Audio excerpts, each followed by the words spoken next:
Welcome to the Career Oyster podcast. I'm Howard Caddy, founder and head coach of Career Oyster.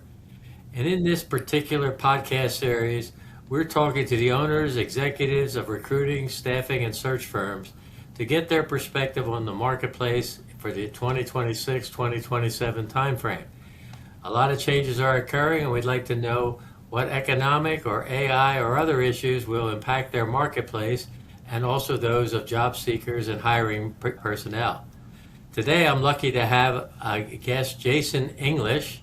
He's the founder and senior manager of Ripple Effect Consulting. Welcome, and thank you for coming aboard here.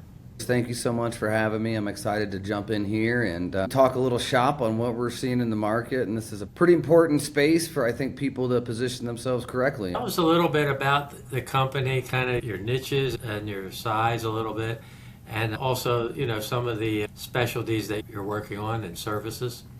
Yeah, my pleasure. So Ripple Effect Consulting, I'll make it quick. We started about a decade ago.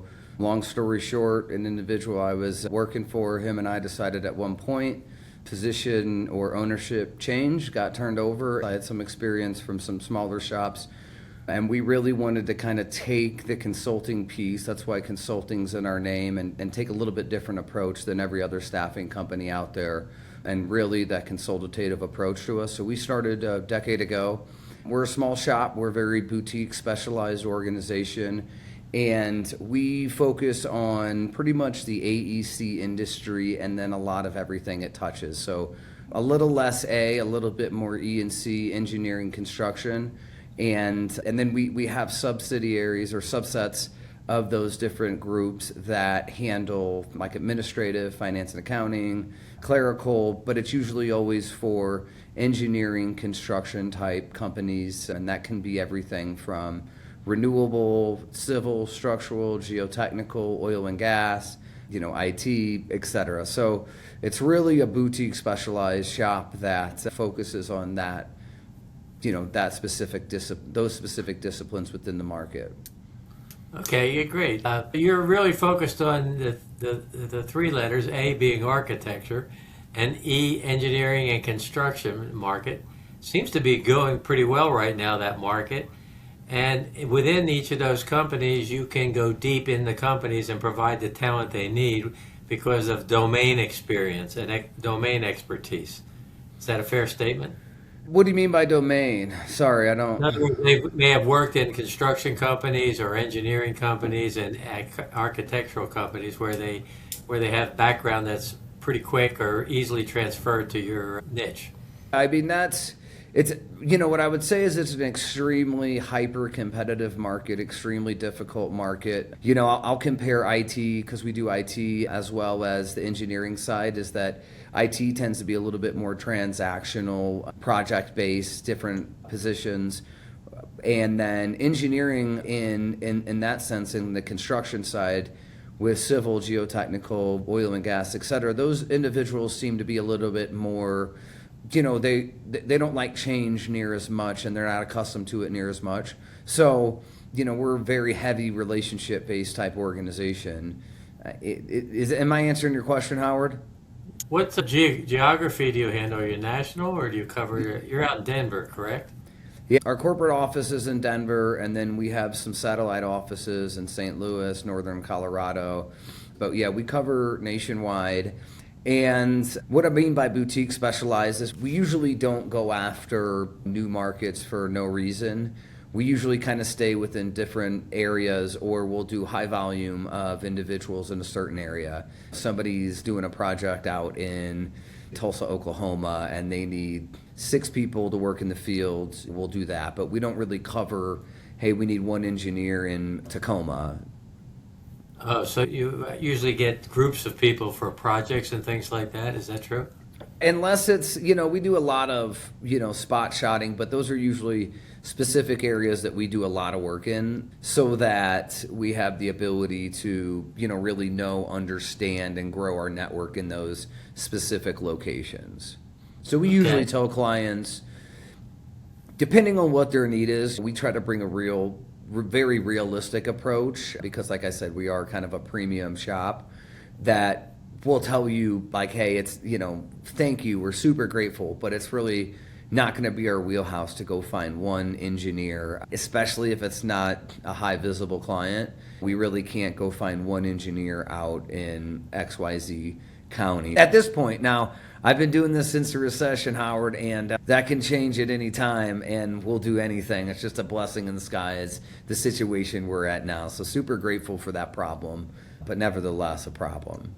One of the reasons I'm doing these podcasts is because the 2009 recession got my recruiting company, and after a year with almost zero placements, I had 12 people on the payroll, and I finally had to say, hey, that's enough. And that's when I got into coaching in 2009.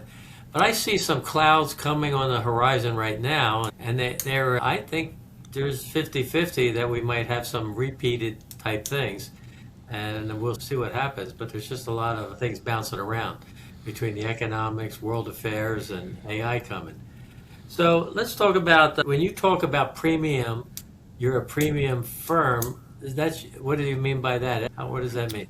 I always tell people there's a lot of the big shops out there that I kind of consider them Walmart. They're kind of all things to all people. And then there's a little bit smaller ones like Whole Foods, and then you can get a little bit more even specialized with, natural grocers or whatever, Sprouts, etc.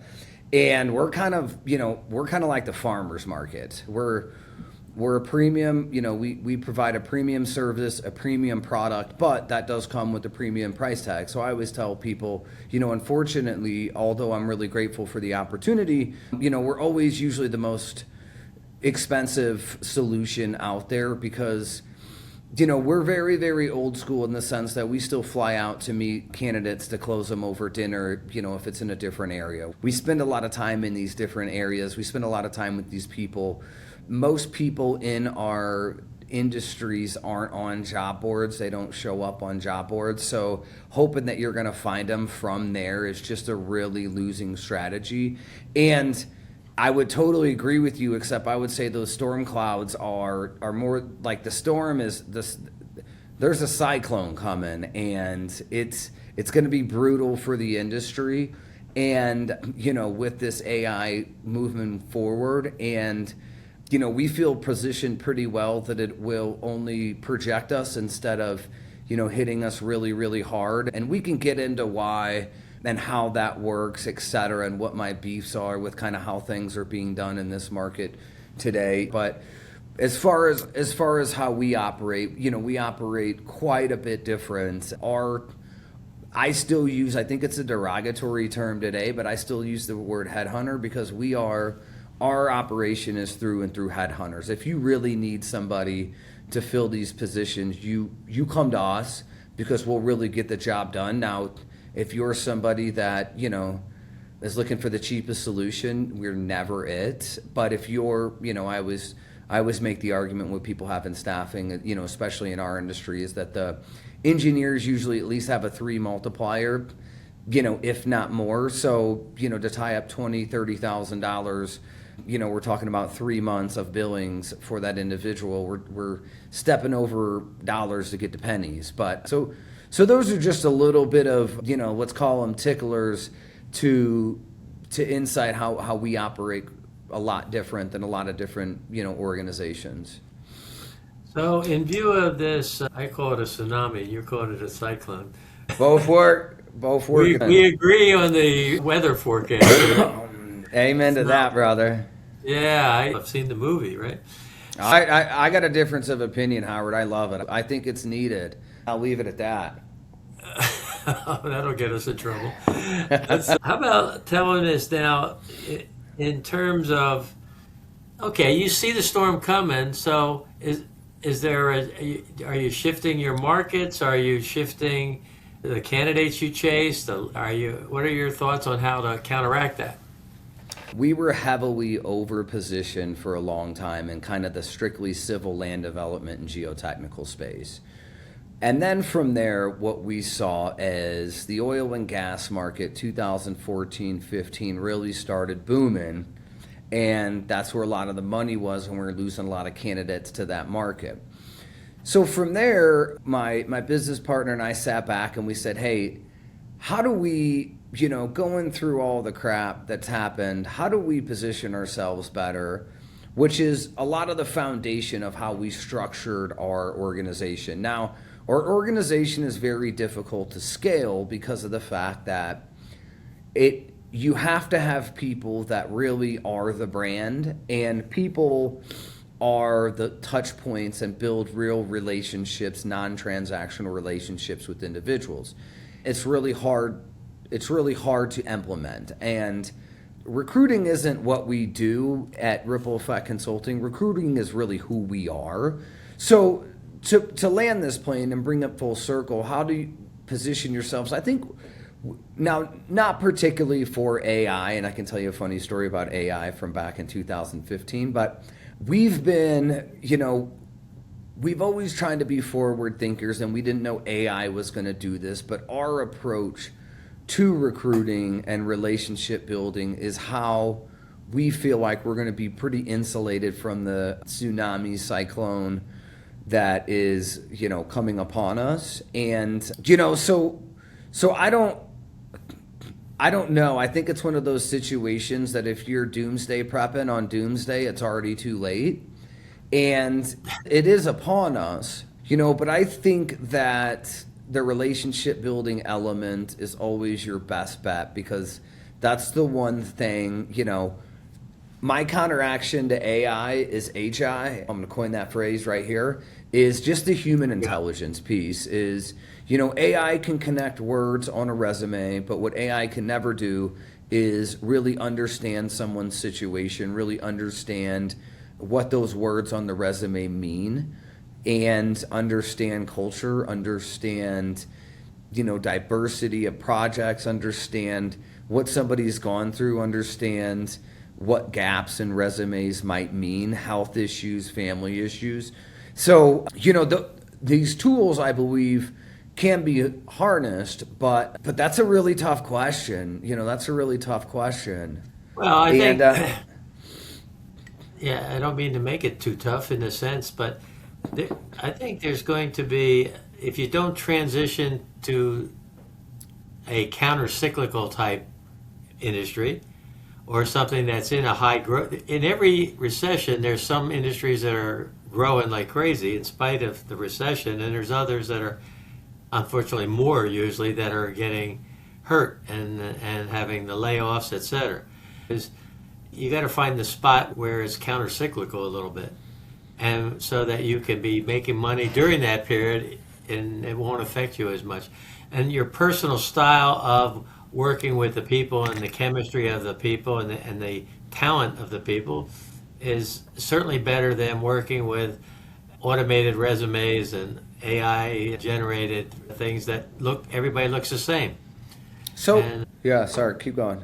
Go ahead. What I foresee if things continue to go the way that they are, and I'll tell you a little bit of things, Howard, that drive me completely batty, is that, if I can create an AI program, and now I can create an AI assistant, now I can create an AI to call, 500 people on these job boards, and I can connect that to a AI ATS platform that, finds those people, searches these words, calls these people, and then that machine can call somebody. And what's crazy now is that's driving this complete annoyance with people. I know that most people, even in their early 20s, they don't want to hear from a bot. It drives them completely crazy. But what's funny is that now, and just recently Apple's released this screening that you got to say your name. And I mean, that is like the most annoying low-level move I think anybody can do. And I'm sorry, I'll get a lot of hate for that. But I think that, when I call executives, senior people, they never have that, and the fact that some of these people are screening their calls.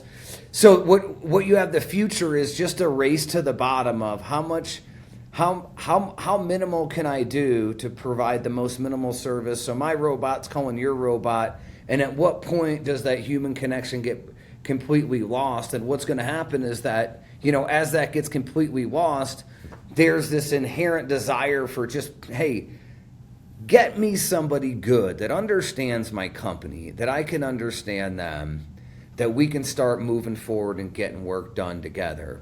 So it's just a really interesting, it's just an interesting thing right now that's going on where I feel like, AI is going to come destroy anybody that gets a check for doing as minimal as possible. And if I can program, a system to do something and I'm trying to do as little as possible, I promise you that somebody's going to figure out how to eliminate that from the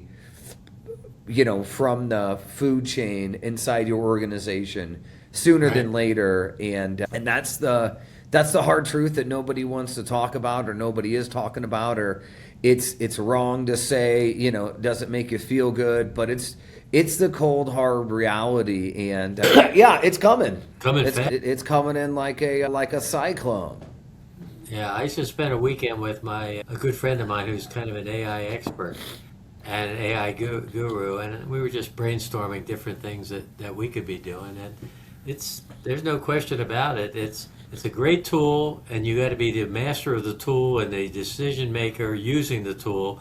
Amen to that. And there's so much reluctant to, I don't want to get too off base, because I do think I'm very heavy pro. We got to have some sort of guardrails around the artificial intelligence.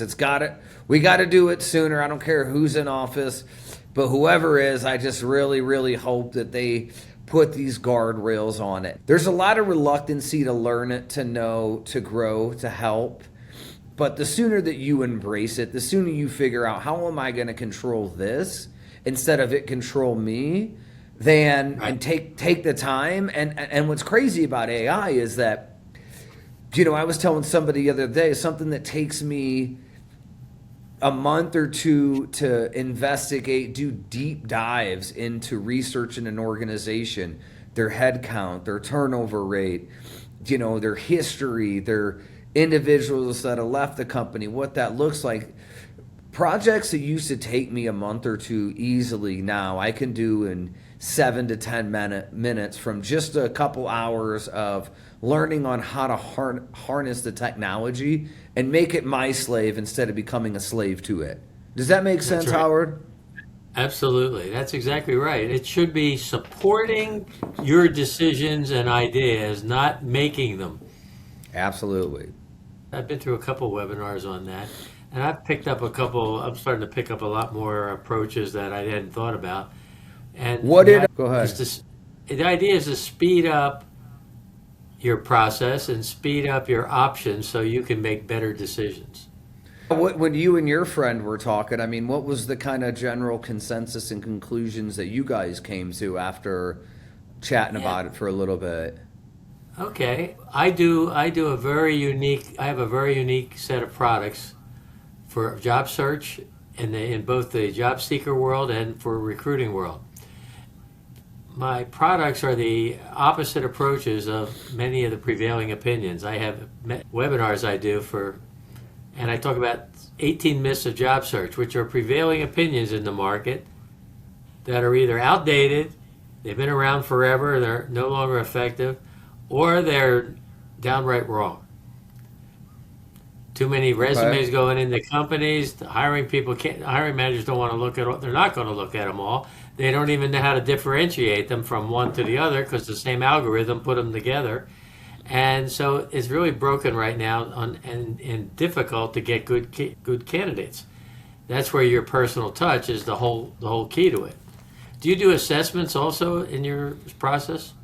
Yes, I do. But I want to circle back to that point real quick, Howard, because Go ahead. to that, and anybody listening, I think that one thing that has totally diluted the market and made it very difficult for job seekers it's become very easy because everything in today's world, we love instant gratification. We want it done right now. Why TikTok is so popular is because it gives us that 15-second dopamine hit. But what I would strongly discourage a lot of people out there is this one-click apply. I can't stand that place. It's the bane of my existence, and I'm not afraid to say that. I loathe them as a whole. But you know, that builds a lot of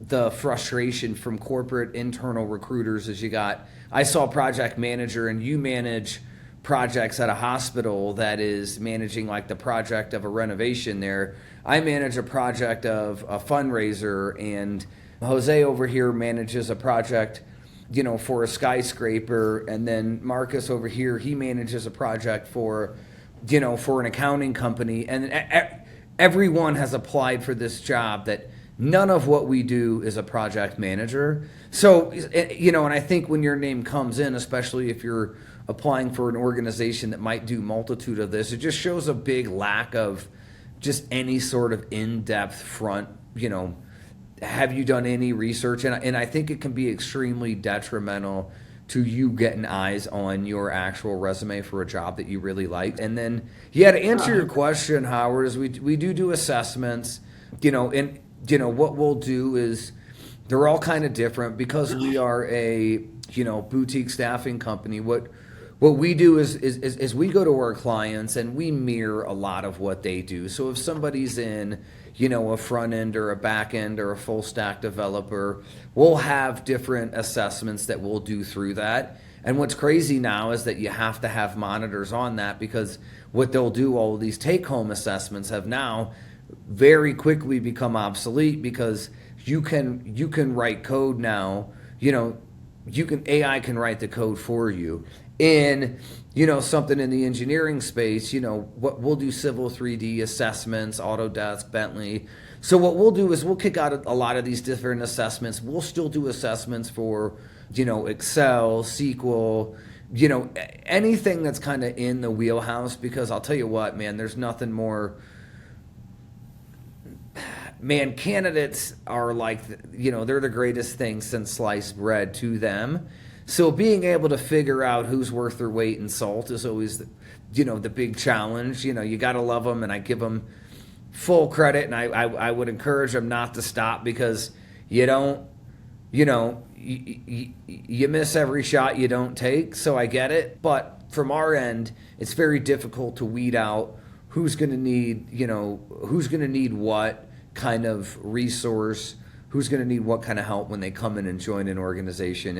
If you're not doing any sort of, you know, in-depth assessments, I don't design buildings, I don't code. You know, I always tell people I'm just the recruiter. What we can bring is that HI, that human intelligence piece to it. But we also have a lot of stopgaps that help us, you know, really understand what this person knows from a technical standpoint, you know, compared to the next candidate. Does that answer your question? Yeah, that's good.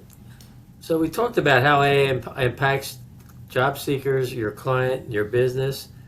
Do you have any other strategies? I think we talked about your pivoting a little bit. You'll pivot as necessary to find the niches that are moving well if we run into a storm. So I think that's helpful.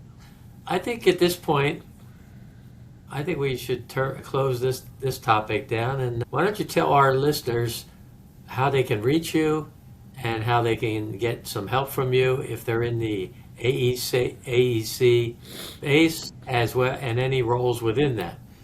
Yeah, well, let me say this to job seekers out there and companies, is that it's going to be a great development for the future. There's no question about it. It's going to be a very tough lesson for people to learn in not just our space, in every space. You know, if you're a job seeker, what I would highly encourage you to do, whether you're in nursing, whether you're in the medical field, whether you're in the engineering field, doesn't matter where you are, there's nothing more refreshing than talking to somebody that understands the industry much better than you ever want to. So I would spend a little bit of time, and there's a lot of firms like ours. If it's somewhere we don't do work or whatever it is, I would highly encourage every listener that if you are in that space, reach out, build a relationship with a specialized recruiter, because a good one will really keep in contact with you, will really help coach you through your entire career. It's somebody that you can really build trust with. It's not just trying to put a square peg in a round hole, and they should be coaching you through the entire process, telling you not only what you want to hear, but also things that you don't want to hear. And for organizations that are out there that are, struggling, because we talk to so many hiring managers that are struggling too, you have to do the same thing. You have to find someone that specializes in your world, somebody that'll take the time. And I put a lot of this on companies too, is that you have to take your time to really build a relationship with not only your internal recruiting team so that they fully understand what you're doing, but also the vendors that you have. What I see right now when I say race to the bottom, Howard, is that these companies will just try to get the lowest fees, and if 90 companies will sign a 20% agreement, then they'll have 90 people, and their thought process is, well, I don't care where it comes from if the person's really good. That's a great strategy unless you're selling top talent, unless you're a top organization, unless you're really trying to be that. Because then I would say cut the 90, pick 3, pick a couple that really understand and you can take the time. So when they're out there representing you, they're representing and they really understand your organization. And that's really how you're going to solve this race to the bottom problem and really be able to have employee retention, be able to have higher profit margins in what you're doing. And with that, you'll be able to have a better pay scale. So I just wanted to, leave a little bit with that because I think that that's super important. And I think that in our industry, people have been burned once or twice, so they don't like recruiters. There's, just like Absolutely. any industry, there's bad ones out there and there's good ones. And then, Right. It's a quality issue. I would just strongly encourage everybody to do that because I think that that'd be helpful. But there's a lot of really, really good organizations out there that'll really take the time to understand you, but you need to have a real relationship with somebody that's in your space. And I think that it'll make your life a lot better. And then, so my organization's called Ripple Effect Consulting. We're based out of Denver, Colorado. My name is Jason English. I have a podcast too. Anybody that wants to hear more, mine's a little bit different. I don't talk to a lot of people in the staffing industry. I talk to a lot of people that are in the markets, tell their stories, people that are different levels in their career from, lower mid-levels to, developers and CEOs of engineering companies and project managers. I have a lot of, I'll talk a lot about sensitive subjects, women and diversity and everything that's hard that people like to stay away from. If you can't tell us about me, I like to lean into a lot of that stuff and really get some real raw uncut. It's on all the platforms. It's called the OG Headhunter. And then you can get me on LinkedIn. Love for you to connect with me. Yeah, the OG Headhunter. And then on LinkedIn, my name is Jason English, out of Denver, Colorado, with Ripple Effect Consulting. And anybody that has any needs or want to kind of talk through some things, I love talking shop. Super passionate, super grateful God showed me this path, financial advisor to medical sales to finding staffing that I didn't even know existed. So thank God every day for some of the problems that we have. But I think it's a beautiful, extremely rewarding industry, anybody thinking to get into it. But it's just like everything. It requires a lot of grit, a lot of hard work, and a lot of desire to learn. But I would love anybody to connect that wants to connect, would love to do it. And Will you give him your email also? Oh, Jason E at Ripple, RIPPLE, EC, EdwardCharlie.com. I agree with you. I've spent 40 years in it before I did coaching, and it's a great industry, and we always try to help people, and you obviously have a personal touch to that. So Howard, what's cool about your story, and you and I were talking a little bit offline, is that, seeing the changes through 4 decades, and then AI being in front of it from, my business partner's awesome. He's got twice as much experience as I do, is that he still talks about the old days where somebody would mail in a resume. You kind of got to go in, chop it, get it ready, get it all piecemealed together, scan it, and get it back out. So 3 days to follow up and hope they got the exactly. That was high speed. When we got fax, that was whoa. Lightning speed. Yeah, so it's pretty cool that you're staying in the forefront of it. That's what kind of drew me to wanting to have this conversation, because I think that I'm impersonating. I'm an imposter. If I'm the OG headhunter with a decade and a half experience, I don't know what that makes you, Howard, the triple double OG, I think. But yeah, Older- I gotta have you on my podcast at some point. Would love to, talk through kind of the things that you've seen and how how the market's changed. And I think that would be pretty cool to go I'd be through memory happy. lane and yeah, and having some people here. Because I don't think people realize today how good they have it. They wouldn't know what to do. They wouldn't know what the white pages are, Howard. You think I, searching somebody online is hard? Go try dig up some. First off, go ask your parents what a phone book is, and then go try to dig up a phone book, and then go try to find John Watkins. all right. So with that, we'll sign off and into ageism, and you're giving me problems because I'm way out there. Hey, it's a No, pleasure to be on, Howard. I appreciate it. thank you so much for your time, and I would be happy to contribute any way I can to you in the future. Let me know. Thank Appreciate you, it, and brother. that's it for today. Career Oyster. Good luck in your job search and your hiring. Take care.